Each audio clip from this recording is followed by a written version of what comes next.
mi nombre es Lucas y esto es Budismo en Zapatillas. Este es un nuevo episodio de la serie Ansiedad para Crecer.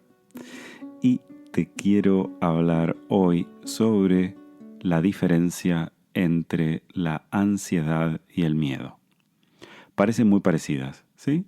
Y de hecho nosotros muchas veces llamamos a las crisis de ansiedad ataques de pánico, ¿sí? Que es miedo extremo.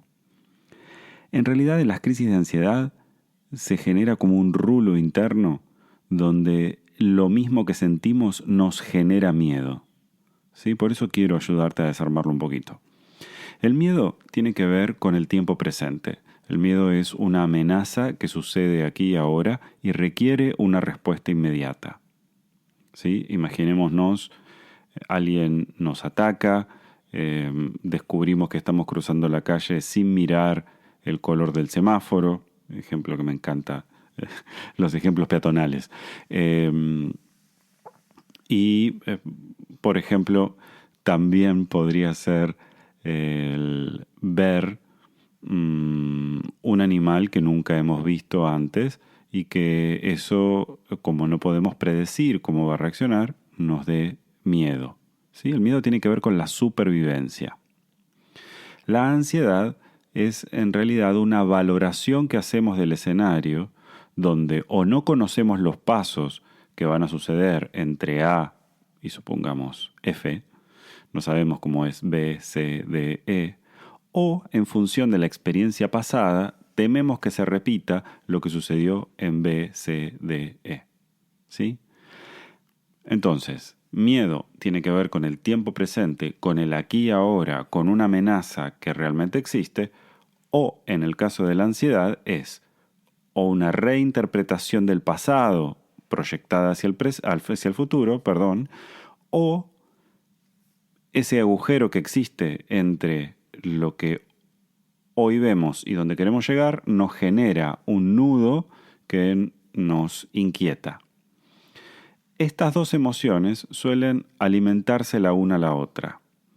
Porque vamos a usar un dicho del refranero español para entendernos claramente. Porque, por ejemplo, la ansiedad sería el que se quema con leche, ve una vaca y llora. ¿Sí? Es esto de yo conecto una situación con otra, mi mente proyecta hacia adelante y dice esto es causa de dolor, de sufrimiento, necesito evitarlo. Distinto, muy diferente, es el caso del miedo. El miedo sería quien nunca vio una vaca, ve un ternero y corre.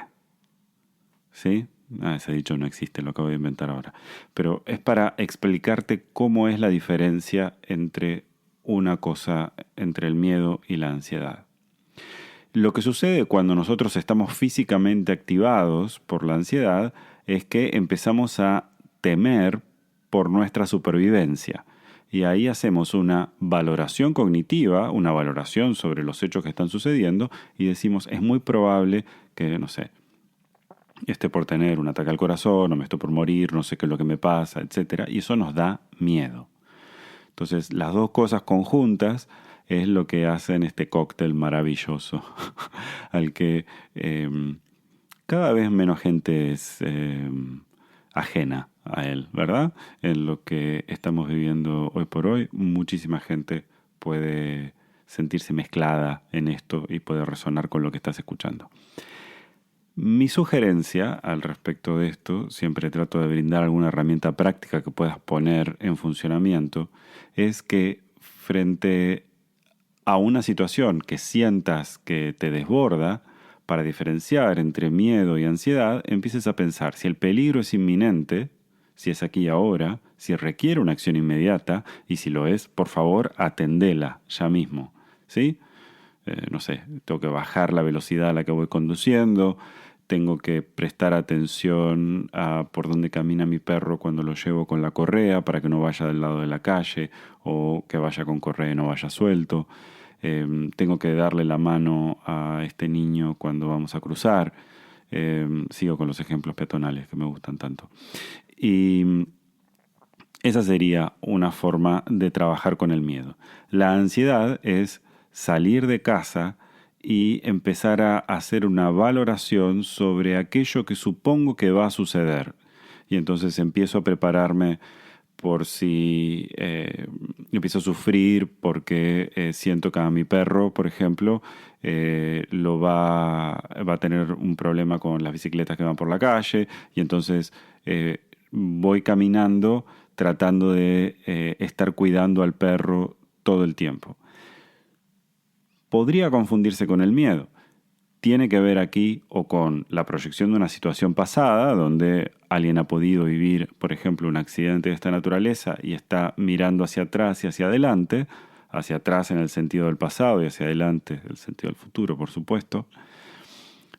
O puede suceder que frente a otras situaciones no confíe en la posibilidad de resolver esta situación de manera acorde y entonces empiece a sentir que no controla lo que sucede ahí afuera y que le empiecen a subir las pulsaciones, empiece a imaginarse escenarios, etc. Cuando empezamos a imaginarnos escenarios, ahí entramos en la valoración cognitiva y es muy probable que lo que estemos atravesando sea ansiedad. ¿Por qué es importante hacer una diferenciación entre una cosa y otra? Porque el miedo no es, ni la ansiedad en cierta medida tampoco, pero el miedo no es una respuesta negativa. Sentir miedo es, como lo hablábamos en un episodio hace poquito, cuando grababa desde dentro del placar, es algo necesario, lo necesitamos para sobrevivir. Y el miedo como copiloto es un buen consejero. La ansiedad, en cambio, es otra historia.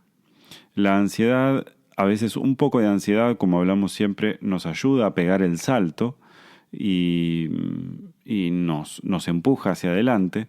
El tema es cuando no sentimos la seguridad o confianza suficiente como para desconocer los pasos que hay entre donde estoy y donde quiero estar. ¿Sí? La ansiedad se vuelve importante cuando nosotros no sentimos confianza, cuando sentimos que no vamos a ser capaces de manejar esta situación incierta que tenemos delante. Entonces, en esta diferenciación entre el miedo y la ansiedad, el miedo, atención inmediata, la ansiedad, la valoración cognitiva que hacemos sobre lo que pueda llegar a suceder en función de nuestra experiencia pasada.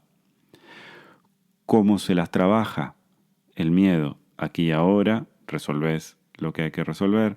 Si te das cuenta que temes a cosas que no están delante tuyo, temes a cosas que no suceden, hay que ajustar a la evidencia lo que está sucediendo aquí y ahora. Y en el caso de la ansiedad, la confianza en las propias habilidades, el dar pasos chiquititos, puede ser de enorme ayuda. También es muy importante entender que a veces nos estresamos por cosas que no podemos controlar y que no sabemos cómo van a resolverse, o porque nuestra mente ha empezado a imaginar escenarios donde los resultados son catastróficos. Y ahí es donde se activa el miedo, porque el miedo dice, esto es lo que va a suceder. Desentrañemos, ayudemos a veces con el bajar la velocidad de la mente, el poder hacernos esta autoindagación, el empezar a preguntarnos por dónde vamos, cómo vamos, quiénes son, quiénes me están hablando, ¿no? Si me habla el miedo, si me habla la ansiedad, si esta cantidad de miedo que tengo es buena para mí porque me ayuda a sobrevivir, a salir adelante, o si esta ansiedad que tengo, en vez de combinarla con confianza, que es ahí se convierte en empuje, empieza a ser paralizante. En general, cuando la ansiedad es paralizante, significa que hay algo en nuestra caja de habilidades que no lo tenemos dispuesto. Digo dispuesto porque muchas veces la herramienta está, pero no sabemos cómo usarla. O nos han desestimado la utilidad de esta herramienta tantas veces que no sabemos cómo usarla. La confianza, la autoaceptación, el poder ir más despacio, la autoestima, el desentrañar las cosas dividiéndolas en más pequeñas. No sé, un montón de habilidades que muchas veces no podemos usar porque o no las reconocemos en nosotros o nos han dicho que no son valiosas y entonces nos cuesta. Por eso yo digo que la ansiedad es un excelente despertador, porque muchas veces nos ayuda a entender dónde nos hemos quedado trabados, cuál es el desafío, ¿sí? Y cuando ganamos confianza, esas sensaciones de empuje se convierten en algo maravilloso, porque es esa patada en el trasero que uno necesitaba para pegar el salto. Sí, que la ansiedad sea el despertador que estabas esperando en tu vida para moverte hacia adelante. Muchas gracias por haber compartido conmigo este episodio de Budismo en Zapatillas. Y acordate que si querés saber cuándo sale el próximo episodio, dale al botoncito de seguir en tu aplicación de podcast y acordate también que cuando dejas una reseña del podcast con 5 estrellitas, ayudas a que personas que estén buscando las mismas cosas que vos encuentren a este podcast si es que les resulta de alguna utilidad y si consideras que es algo provechoso. Quiero agradecer especialmente a la gente de Argentina, Chile, Colombia. Es hermoso la cantidad de mensajes que recibo de estos países, gente que propone temas para conversar aquí y ahora. Y como siempre, si vos querés sugerirme el tuyo, me encontrás en Instagram como @lucas.casanova.yoga. Atentos que en breve vamos a hablar sobre el libro que está por salir y también sobre los nuevos cursos online. Ya después te cuento en otro momento. Te mando un abrazo muy grande. Muchas gracias por estar ahí del otro lado. Namaste.